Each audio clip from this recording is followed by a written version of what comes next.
తన రాజీనామాను ఎందుకు ఆమోదించడం లేదో స్పీకర్కే తెలుసని కరీంనగర్ ఎమ్మెల్సీ కవిత అన్నారు. నేను లోకల్ బాడీ ఎమ్మెల్సీని నా రాజీనామాను ఆమోదిస్తే మళ్ళీ 6 నెలల్లో ఎన్నికలు నిర్వహించాల్సి వస్తుందని, అందుకే నా రాజీనామాను ఆమోదించడం లేదని అనుకుంటున్నానని ఆమె అన్నారు.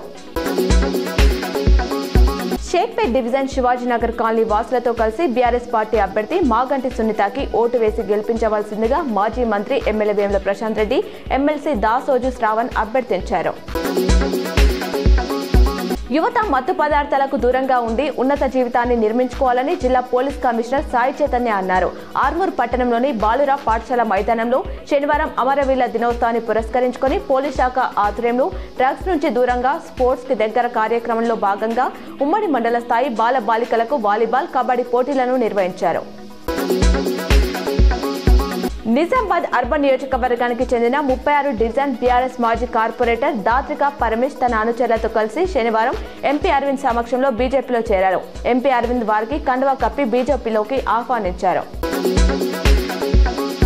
ట్రంప్ ఆంక్షలతో వికలమవుతున్న ఇండియన్ స్టూడెంట్స్ కి మరో గండం వచ్చి పడింది. ప్రత్యామ్నాయంగా ఆస్ట్రేలియాను ఎంచుకుందామనుకుంటే అక్కడ లోకల్ నినాదం స్టోర్ అయింది. అక్కడ HEIలో 50% పైగా అడ్మిషన్లు ఆస్ట్రేలియన్లకే ఇవ్వాలని ఆ దేశ విద్యాశాఖ మంత్రి జేసన్ క్లార్క్ ఆదేశించారు.